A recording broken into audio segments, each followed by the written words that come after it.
آج ہم آپ کو رخشانی برادر قبائل کی اصل تاریخ اور بلوچستان کے شہر نوشکی کے تاریخی پس منظر سے آگاہی دیں گے۔ نوشکی، جس کا بنیادی نام بلوچی زبان میں نوشکے ہے، جو لفظ نوش سے بنا ہوا ہے۔ نوش کے معنی ہے ختم کرنا۔ لفظ نوش کے پیچھے ایک تاریخی واقعہ موجود ہے۔ اس واقعے کا تعلق بادینی بلوچ قبیلے کے جد امجد سردار بادین رخشانی سے جا ملتا ہے۔ سردار بادین رخشانی بادینی بلوچ قبیلے کا جد امجد اور رخشانی اتحاد کا سردار اعلیٰ یعنی چیف آف رخشانی تھا۔ رخشانی رخشان علاقے میں آباد متعدد بلوچ قبائل کے اتحاد کا نام ہے، جن کی اپنی ایک الگ آزاد اور خود مختار ریاست خاران تھی، جس کے حکمران نوشیروانی رخشانی بلوچ تھے۔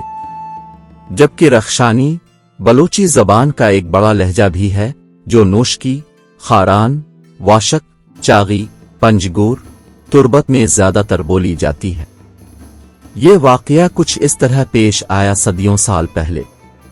سن 1445 عیسوی میں جب رخشانی اتحاد سے تعلق رکھنے والے برادر اقوام کے لوگوں پر امیر کابل مغل بادشاہ شاہ عباس کا نمائندہ شاہ ولی خان مغل، جو سرحدی علاقے پر گورنر مامور تھا اور اپنے اختیارات کا ناجائز فائدہ اٹھا کر رخشانی اقوام کے لوگوں پر ظلم و ستم ڈھا رہا تھا، جب اس بات کی خبر رخشانی اقوام کے سپہ سالار چیف آف رخشانی سردار بادین رخشانی بلوچ کو ملی، جو کہ ان دنوں واشک کے علاقے رخشان میں رہائش پذیر تھا، تو سردار بادین رخشانی اپنے قومی بھائیوں کی مدد کرنے نوشکے پہنچا۔ شورا وقت سے منسوب ہونے کی وجہ سے ان دنوں نوشکے کا اپنا کوئی تاریخی نام اور پہچان نہ تھا۔ سردار بادین اس علاقے میں پہنچتے ہی سب سے پہلے حالات کا جائزہ لینے لگے، تو سردار بادین کو اس بات کا بخوبی اندازہ ہو گیا کہ رخشانی اقوام کا مغل افواج یعنی ایک تربیت یافتہ ریاستی فوج کے ساتھ براہ راست مقابلہ کرنا مشکل ہے، کیونکہ رخشانی اقوام میں اکثریت کے پاس نہ کوئی جنگی تربیت تھی اور نہ کسی کے پاس کوئی جنگی اوزار اسلحہ تھا۔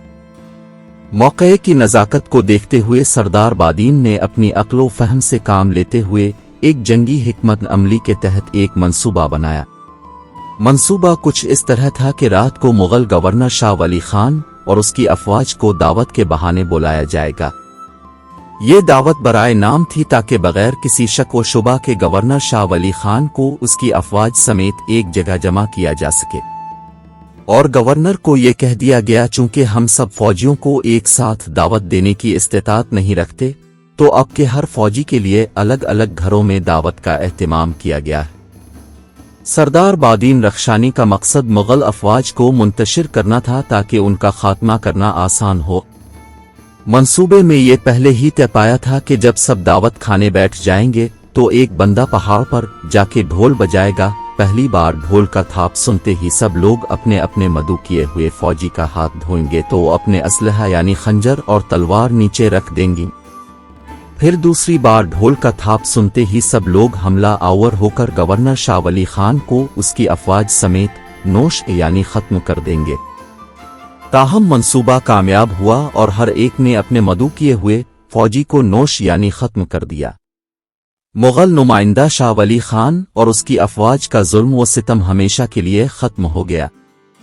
اس منصوبے میں مغل گورنر شاہ ولی خان اور اس کی افواج کے 72 لوگ مارے گئے، جن کی قبریں آج بھی نوشکے کے ایک مقام نوک جو کہ شاہی مردان کے قبرستان میں موجود ہیں، اور ان فوجیوں میں سے 2 آدمیوں کو جان بوجھ کر زندہ چھوڑ دیا گیا تاکہ وہ اس بات کی خبر امیر کابل شاہ عباس کو دے، اور ان فوجیوں کو زندہ چھوڑنے کا دوسرا مقصد یہ بھی تھا کہ اگر بعد میں امیر کابل کی طرف سے کوئی انتقامی کارروائی ہوئی، امیر کابل نے کسی چشمدید گواہ کا مطالبہ کیا، تو خود اس کے اپنے ہی فوجی اس بات کی گواہی دیں۔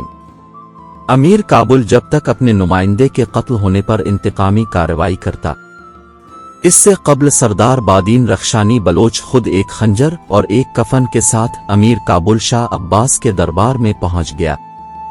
امیر کابل نے زندہ کابل پہنچنے والے فوجیوں کے باتوں پر عمل درآمد کرتے ہوئے یہ فرمان جاری کیا ہوا تھا کہ اپنے گورنر کے قاتل سردار بادین نامی شخص کو زندہ پکڑوا کر گرم تیل میں ابالنے کا فیصلہ کر چکا تھا۔